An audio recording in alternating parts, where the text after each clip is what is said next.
Observe the modern man in his pursuit of connection, and you will witness a tragedy of energy. You will see a creature of immense potential reduced to a single-minded, often desperate state of being, that of the hunter. His gaze is narrowed, fixed on a target. His happiness, his confidence, his sense of successful day is measured by the outcome of his hunt. The prey he stalks is the validation, affection, and attention of a woman. The hunter's life is a relentless chase. He spends his days sharpening his tools, not the tools of character, but the tactics of pursuit. He learns opening lines like a hunter learns to set a trap. He displays his accomplishments like a peacock displays its feathers, hoping the vibrant show will be enough to lure his quarry. He is perpetually in motion, running on a treadmill of anxiety and effort. When he succeeds, he feels a fleeting, intoxicating rush of victory. But the hunger always returns, because the validation he receives is not true nourishment. It is an empty calorie that leaves him feeling hollow moments later. When he fails, he starves. He retreats to his cave, wounded and demoralized, blaming the prey, the terrain, or his own faulty weapons. This paradigm of the hunter is the source of so much masculine frustration. It is an exhausting, undignified, and profoundly unattractive way to live. It is born from a deep, internal scarcity. It is the life of a man who believes that the thing that will make him whole is out there, and that he must chase it down and capture it. But what if this entire paradigm is wrong? What if the path to deep, authentic connection is not one of frantic pursuit, but of patient cultivation? What if the most powerful and attractive masculine archetype is not the hunter, but the gardener? The gardener's focus is not on the external world, not on the chase. His focus is entirely internal. His domain is his own plot of land, his own mind, his own life. He does not chase the butterflies, the symbols of beauty and connection. Instead, he dedicates himself to the quiet, disciplined, and virtuous work of cultivating the most magnificent garden he possibly can. He tills the soil of his purpose, plants the seeds of his character, waters them with daily discipline, and pulls the weeds of his own destructive habits. His goal is not to attract the butterflies. His goal is the act of gardening itself. He finds his joy, his meaning, and his tranquility in the process of his own growth. And then a kind of magic happens. The butterflies, drawn by the vibrant life, the profound beauty, and the nourishing sanctuary of his garden, come to him. They choose to be there. The attraction is not forced. It is a natural consequence of the value he has built. This is the Stoic art of attraction. It is a radical shift from the desperate energy of chasing to the calm confidence of being chosen. Today, we will lay down the blueprint for this transformation. We will dissect the flawed psychology of the hunter and provide the foundational principles for becoming the Stoic gardener. This is not about learning a new tactic. It is about embracing a new identity. To begin this transformation, we must first conduct a fearless diagnosis of the hunter's pathology. Why is this mindset so prevalent? And why is it so destructive? The hunter's desire stems from a fundamental error in judgment, a core concept the Stoics warned against. He has mistaken what is merely an indifferent for a good. In Stoic philosophy, the only true good is virtue, your own excellent character. Things like health, wealth, and yes, a loving relationship are considered preferred indifference. They are nice to have, they are preferable to their opposites, but they have no bearing on your intrinsic worth and are not necessary for a tranquil and meaningful life. The hunter has rejected this wisdom. He has looked at a relationship, a preferred indifferent, and declared it to be his ultimate good. He believes, on a subconscious level, that capturing this thing will solve his internal problems. It will grant him the confidence, peace, and validation that he fails to cultivate for himself. As the philosopher Seneca might say, he is seeking a cure for his thirst by drinking salt water. The more he gets, the thirstier he becomes, because the validation he seeks is an external that can never quench an internal void. This flawed premise leads to a series of destructive behaviors. The first is pedestalization. The hunter elevates a woman, often one he barely knows, to the status of a goddess, a perfect being whose approval is the key to his salvation. This is the root of what is often called one-itis, an obsessive focus on a single person. He projects all his hopes and dreams onto her, not seeing her as a complex human being, but as a symbol of his own redemption. This immense pressure is terrifying for a woman and places a man in a position of perpetual supplication. The second behavior is a loss of authenticity. The hunter is constantly trying to be the man he thinks she wants him to be. He becomes a focus group of one, polling her reactions to tailor his personality. He agrees with opinions he doesn't hold, feigns interest in hobbies he doesn't care about, and hides his true thoughts and ambitions for fear they might be disapproved of. He becomes a hollow echo, and women who are deeply attuned to masculine congruence can sense this lack of a solid core. The third behavior is a life of emotional volatility. The hunter's inner state is a direct reflection of his latest interaction. A positive text message sends him soaring with euphoria. A delayed response plunges him into a pit of anxious despair. His life is a series of emotional highs and lows that are completely dependent on her actions. He is, in the truest sense, not in control of himself. He is a puppet, and he has handed the strings to another person. This is the grim reality of the hunter. It is a life of quiet desperation, punctuated by fleeting moments of hollow victory. It is time to lay down the spear and pick up the spade. It is time to learn the philosophy of the gardener. The Stoic reframing of desire begins with a crucial distinction: the difference between a needy desire and a rational preference. The hunter is driven by a needy desire, born from lack. The gardener, on the other hand, operates from a place of rational preference. He does not need a partner to be a complete, fulfilled man. His garden, his life, is already a source of profound meaning. However, he prefers to share the beauty of his garden with a worthy companion. This shift from need to preference is the most powerful psychological reframing a man can make. A need implies that you are incomplete without it. A preference implies that you are already whole, and you are simply choosing to add something that will be a welcome enhancement to your life. The energy of these two states could not be more different. Neediness is a grasping, frantic energy. Preference is a calm, open, and inviting energy. The gardener's philosophy is rooted in the Stoic practice of focusing inward. His garden is his inner citadel. It is the sum total of everything that is within his direct control. The soil is his purpose. The plants are his virtues. The water is his discipline. And the sun is his reason. He understands that the quality of his garden is his life's great work. His focus is on the process, not the prize. The hunter endures the process of the chase only for the fleeting reward of the capture. The gardener finds his reward in the process itself. He finds satisfaction in the feeling of turning the soil after a hard day's work, a metaphor for making progress on his mission. He feels a quiet joy in seeing a new leaf sprout, a metaphor for a virtuous habit taking root. His happiness is not contingent on the arrival of the butterflies. His happiness is found in the noble and meaningful act of cultivation. This mindset is the source of the gardener's attractive energy. He is not trying to impress anyone. He is not performing. He is genuinely engaged in the act of becoming the best version of himself. This authentic, purpose-driven focus is magnetic. People are naturally drawn to those who are passionate, disciplined, and engaged in building something of value. The gardener's attraction is not a tactic. It is a signal. It signals that he is a man of substance, a man who has cultivated a rich inner world that is worth visiting. So, how does a man begin this transformation? How does a hunter lay down his spear and begin to cultivate his garden? It begins with the foundational practices, the initial hard work of preparing the ground and planting the first seeds. The first foundational practice is tilling the ground by defining your purpose. A garden cannot be grown on barren, undefined land. You must first stake your claim. You must prepare the soil. This is the act of defining your telos, your mission. A man without a clear, self-defined purpose is a fallow field, susceptible to whatever weeds the winds of culture or the whims of others blow onto him.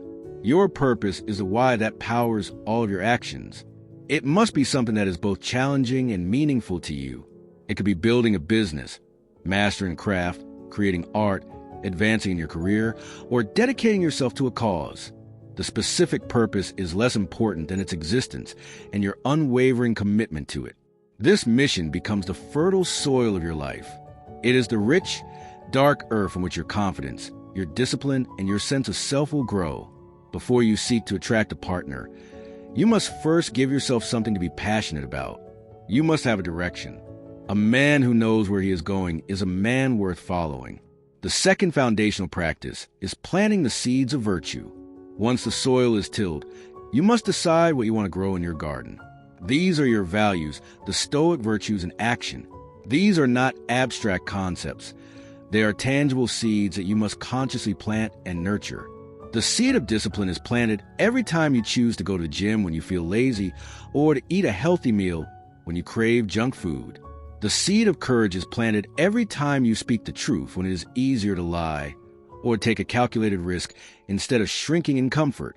The seed of wisdom is planted every time you choose to read a book instead of mindlessly scrolling or to listen with the intent to understand rather than to simply reply. The seed of justice is planted every time you treat others with fairness and respect, regardless of what you can get from them. These are the plants that make your garden beautiful and strong.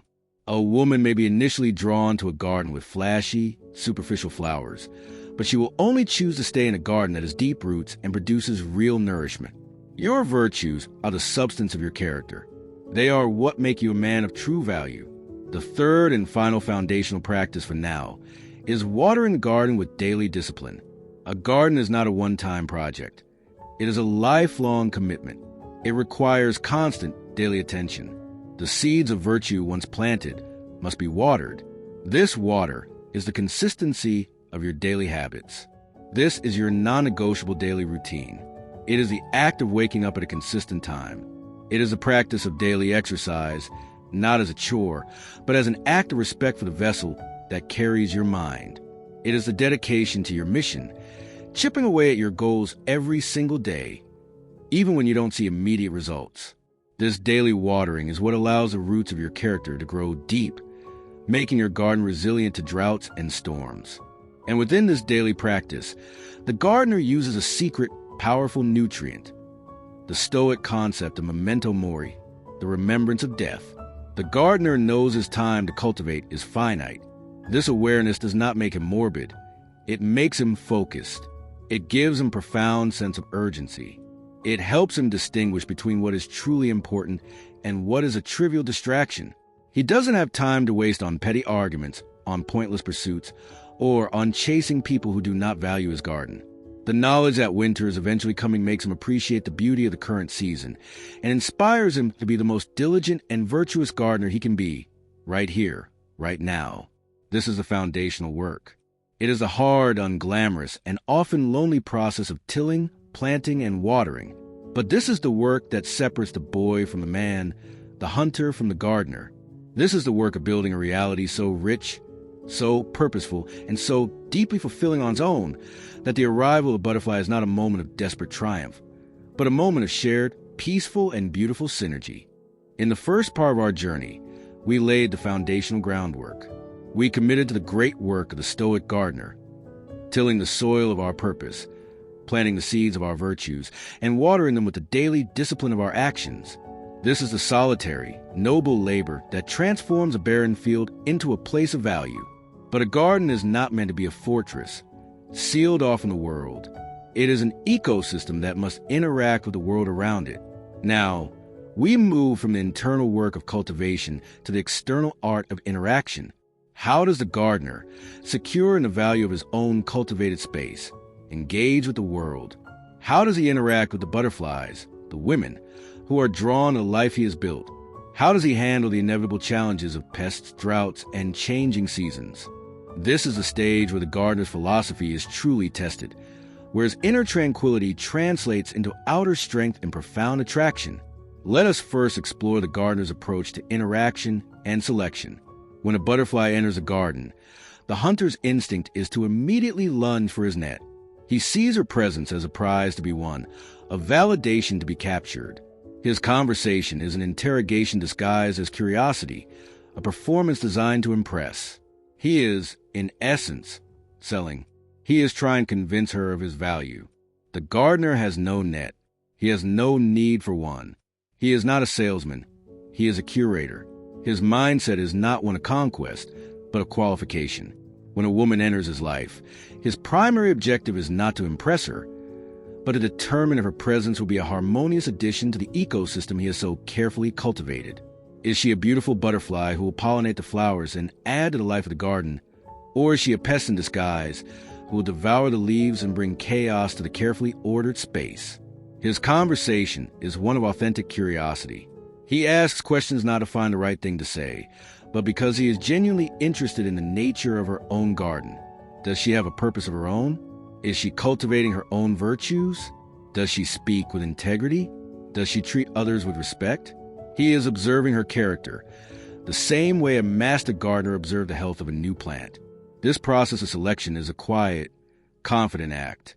It is the most powerful frame a man can hold.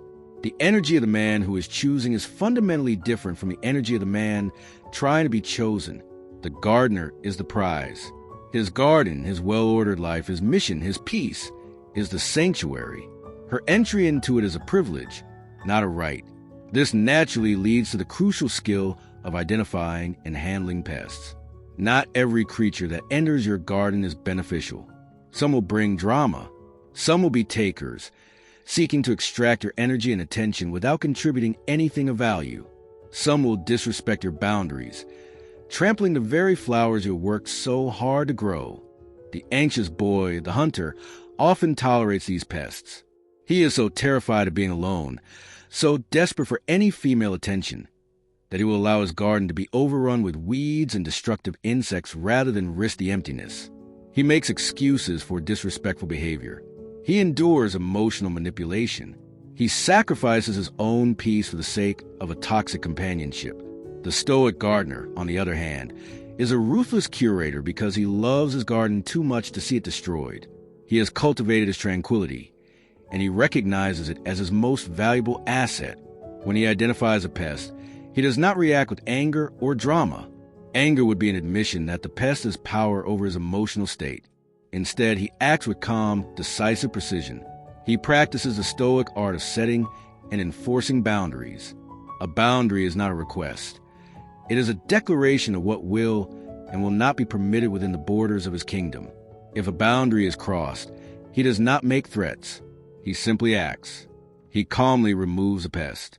This could be as simple as ending a conversation, ending a date, or, if necessary, ending a relationship. The act is not punitive. It is protective. He is simply and quietly removing a destructive element from his ecosystem. This ability to walk away, not out of anger, but out of profound self-respect for the peace he has built, is the ultimate demonstration of a man who truly values himself. Now we must turn to the inevitable challenges that arise even with the most welcome guest. Weathering the storms of a relationship. No garden enjoys perfect weather forever. There will be droughts, and there will be storms. Consider the droughts, the periods where your partner pulls away. She may become distant, her communication may lessen, her affection may seem to wane. The hunter, whose entire sense of well-being depends on her constant attention, panics during a drought. He thinks the flowers are dying. He starts overwatering, a metaphor for chasing. He floods her with messages, demands reassurance, and asks, "Is everything okay?" His frantic energy seeks to force the rain to fall, but instead, it only compacts the soil and suffocates the roots. His neediness becomes the very thing that drives her further away. The Stoic gardener understands that seasons change. He knows that the butterfly is a sovereign creature, free to fly where it will. When she pulls away, he does not panic, and he does not chase. He lets her go. He turns his focus back to what he can control, the garden itself. He continues his work. He tends to his purpose. He cultivates his own mind. He strengthens his own body. He trusts in the value of the sanctuary he has built. He knows that a healthy butterfly often needs a fly, and that a magnificent garden is the single greatest reason for it to return. If it does not return, he accepts it with equanimity, knowing his garden remains a valuable and life-giving place on its own. His inner peace was never contingent on the butterfly's constant presence. Then come the storms, the moments of intense conflict and emotional turmoil. The hunter is terrified of storms. He either tries to flee from them, avoiding conflict at all costs, or he stands out in the open and curses the sky, engaging in loud, pointless, and destructive arguments. He blames the storm for its fury, taking no responsibility for the state of his own land. The Stoic gardener is not afraid of storms. He has prepared for them. He has spent his time building strong foundations and resilient structures. When the winds of conflict howl, he does not yell back at the sky. He calmly checks the foundations of the relationship, their shared values, their principles of communication. He controls his own emotional response, becoming the calm, unshakable shelter in the midst of the tempest. He understands that the storm is an external event. His job is not to stop the rain, but to ensure it doesn't wash away the soil. He knows that a powerful storm, once it passes, can actually be beneficial, clearing the air and watering the earth in a way that light showers cannot. He uses the conflict as an opportunity to reinforce their bond and address weaknesses in their foundation. Finally, every gardener must face the end of the season. A relationship may come to its natural conclusion. The butterfly may choose to migrate permanently. For the hunter, this is an extinction-level event. The prey has escaped for good. The hunt is over. His purpose is gone. The collapse is total because his entire reality was built around the chase and the capture. The Stoic gardener experiences this ending with genuine sadness. He will miss the beauty and life the butterfly brought to his garden. He is a man and he feels the sting of loss. But the end of a season is not the end of the garden. He practices the ultimate form of Stoic acceptance. Amor fati, the love of one's fate. He accepts the reality of this new season. He does not resent the butterfly for leaving, nor does he resent the winter for arriving. He looks over his domain, his purpose, his virtues, his discipline, his self-respect, and sees that the garden itself remains. The soil is still fertile. The roots are still deep. His life's great work continues. He knows that winter is a necessary season of reflection, recovery, and preparation, and he trusts that if he continues his noble work, spring will eventually come again. This brings us to the final, beautiful truth, the abundant harvest. What does a healthy, thriving relationship look like for the Stoic gardener? It is not a relationship of ownership or codependency. It is a shared ecosystem between two magnificent gardens existing side by side. It is an alliance between two sovereigns. The gardener is not threatened by the beauty of her garden. He is inspired by it. He encourages her to tend to her own purpose, to cultivate her own virtues, knowing that her strength only adds to the beauty of their shared landscape. Their attraction is not maintained through tactics or games, but through a continuous process of mutual admiration. He is attracted to the beauty she cultivates in herself. She is attracted to the strength and tranquility of the sanctuary he has built. The connection is a natural byproduct of two people independently dedicated to becoming the best versions of themselves. This is a bond forged not in neediness, but in shared excellence. So we are left with a final, stark choice. You can continue to live the exhausting life of the hunter, perpetually chasing a fleeting sense of validation that will never truly nourish you. You can continue to feel the sting of anxiety, the agony of neediness, and the bitterness of a life lived at the mercy of external outcomes. Or you can choose the path of the gardener. You can accept that the only reality you can truly control is the one within you. You can take on the hard, quiet, and deeply fulfilling work of cultivating your own soul. You can build a life of such purpose, virtue, and inner peace that you become the source of your own validation. You can trade the frantic energy of the chase for the calm, magnetic confidence of a man who has built something of true and lasting value. The tools are before you. The land is your own. The work is hard. The journey is long. But the harvest is nothing less than freedom itself. Put down your spear. Pick up your spade. The noble work of a lifetime awaits.